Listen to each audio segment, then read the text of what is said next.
Bueno, Javier no es riocuartense, es nacido en Coronel Moldes, ha transitado parte de su vida allí y después su vida ha transcurrido en otros lugares de la Argentina y también del mundo. Actualmente está en Río de Janeiro, fue en el año 2014 siguiendo a la selección nacional como muchos otros argentinos en medio del Mundial y la ilusión porque Argentina pudiese coronarse campeona del mundo, pero allí encontró el amor y decidió quedarse en Río de Janeiro. Ahora lamentablemente se contagió de coronavirus y escuchen esta fecha, desde el 16 de marzo está aislado sin salir en un departamento allí en Río de Janeiro. Vamos a saludarlo. ¿Cómo está, Javier? Muy buen mediodía. Buenos días, Vanina y Martín.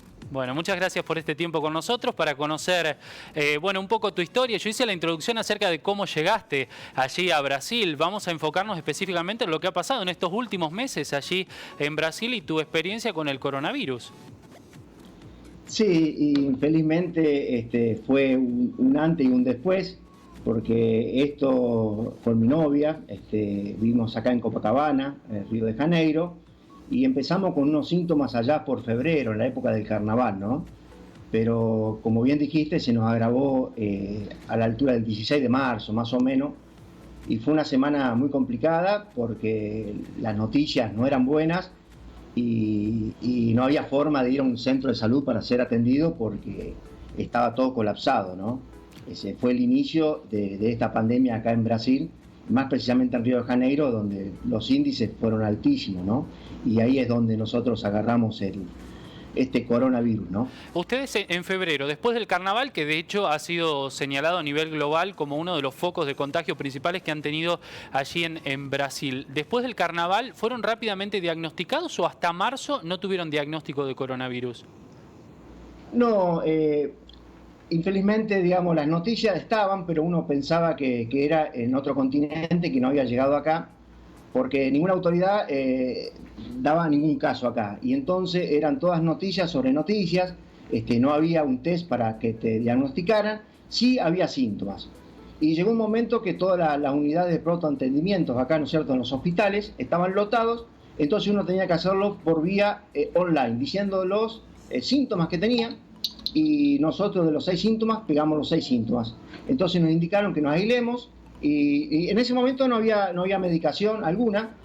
Sí teníamos fiebre, se nos cerraba el pecho, indudablemente cansados totalmente, y nosotros ya habíamos empezado a hacer el aislamiento. Ya no salíamos a trabajar, teníamos la posibilidad de, Gabriela, mi novia, dar clases virtuales, entonces podíamos seguir manteniéndonos dentro de la economía de que significa vivir en cuarentena, pero llegó un momento que ella no podía dar clase y yo estaba un poquito mejor que ella y fui el que hizo para que nos traigan los medicamentos a casa y hicieran todo ese tipo de logística que no era fácil por la época, ¿no? Porque se había disparado ya en todo el país, había 100 muertos y habían pasado automáticamente ya a 1.500, ¿no es cierto?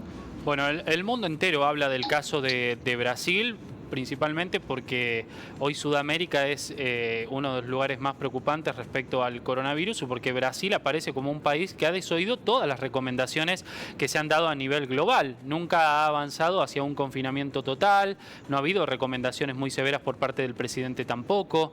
¿Cómo lo has vivido eso? Bueno, eso es casualmente lo que nos llevó, como yo digo, el miedo no es tonto.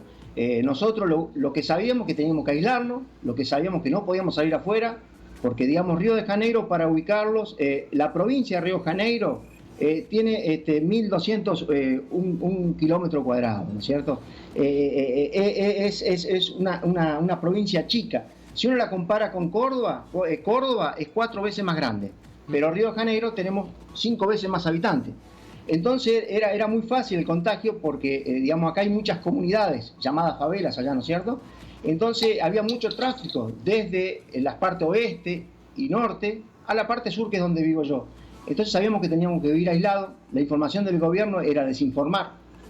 Nos decían que teníamos que usar cloroquina, cosas que no usamos porque una médica amiga que vive en Colombia ya nos alertó que no lo tomáramos porque no estaba comprobado sus efectos.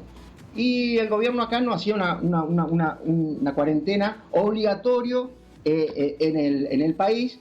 Sí, Río de Janeiro hacía una parte de cuarentena, pero es muy difícil hacerla por la superficie que tiene Río de Janeiro y los habitantes. Acá nosotros somos 6 millones de habitantes y casi somos 5.500 por kilómetro cuadrado. O sea, salir era pegar más fuerte de lo que teníamos. Entonces, gracias a Dios, fue muy leve, porque nosotros a la semana ya recuperamos el gusto, ya sentíamos menos cansancio. Gabriel, a partir de los 14 días, pudo dar clases ya vía online. O sea, fue todo de menor a mayor, pero gracias a Dios por estar informado de que el país no había tomado las medidas correspondientes. O sea, ya al día de hoy, hay casi 1 millón de casos y hay ya muertos recién informados, fueron 48.029. Y acá en Río de Janeiro nosotros tenemos 8.128 muertos. Es como si en todo Córdoba hubiera 1.400 y ahí en Río Cuarto hubiera 100 muertos. O sea, esto fue terrible. Nosotros lo podemos contar y lo hacemos ahora, porque digamos, cuando uno lo tiene es muy difícil comunicar, porque te sentís como si tuvieras otra enfermedad, ¿no es cierto? Porque acá en el edificio nosotros nos dejaban nosotros hacíamos todas las compras por delivery y nos dejaban en la puerta y nos avisaba el portero que estaba y era así, porque sabían que teníamos. Entonces uno vivía aislado en cuarentena.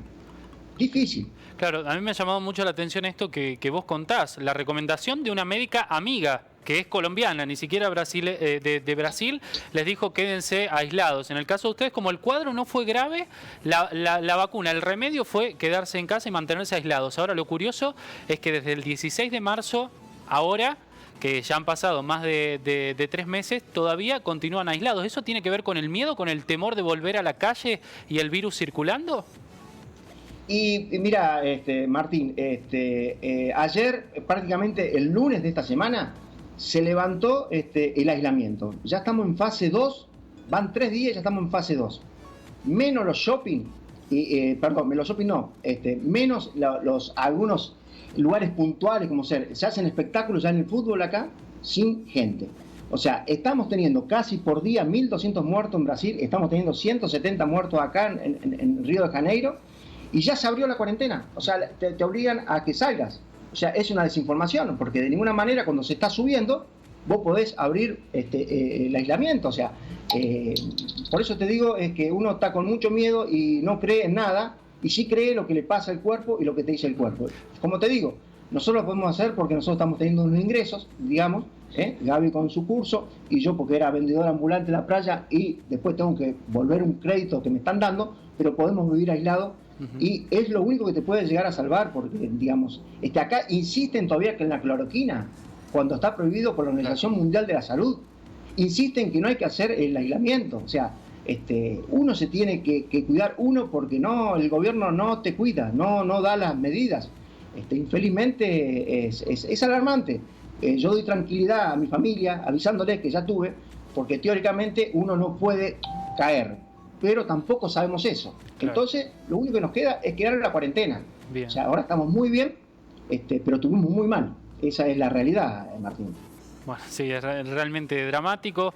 Por último, y bien breve, pero bueno, uno entiende que el presidente Bolsonaro tiene otra visión. Claramente él no cree en la cuarentena para detener la propagación del contagio, y por eso se ha mostrado en distintas imágenes incentivando a la gente a que salga a las calles. Ahora, ¿qué pasa con el ciudadano común de Brasil? ¿Ha entendido eso, de que las medidas de distanciamiento son necesarias, o también se agolpa y sale a las calles sin conciencia? Sí, infelizmente acá en el país desde hace 2 años se agravó una separación. Los que están a favor y los que están en contra. Y en esto están a favor de un gobierno y en contra de otro gobierno. Entonces es como que todos siguen una línea. Infelizmente los menos pudientes tienen que salir a trabajar. El gobierno le dio un subsidio que son 600 reales por 2 meses. En cierta forma, para decirte, son casi 50 millones de personas que reciben ese subsidio. Pero la gente con ese subsidio no llega a cubrir todos los gastos de una familia, entonces tiene que salir a trabajar. Inclusive aquí en la zona sur ya se abrieron todos los negocios y toda esa gente viene a trabajar hacia acá. Claro. Entonces, la información del gobierno es simplemente, te lo resumo en 2 palabras. En el Ministerio de Salud, desde el 16 de mayo, no tenemos un ministro que sea médico, es un militar que es en logística y nombró a 15 asesores militares, todo en logística. Claro. O sea, todo un mensaje que no va por la salud, va por otro lado, ¿no es cierto? Claro. Infelizmente, no, es preocupante la situación de Brasil. Y uno la vive porque uno eligió vivir acá, pero es como que cuando podamos salir nos vamos. No nos vamos a quedar acá a ver la segunda parte, como en cualquier película, la segunda parte siempre es mala, es peor. Tremendo. Javier, te agradecemos por este tiempo con Telediario. Bueno, nos alegramos de que esté todo bien y bueno, ojalá pueda mejorar la situación allí. Sí, Dios quiera, todo pasa. Espero que esto pase y nos deje una enseñanza. Gracias. Gracias. Abrazo.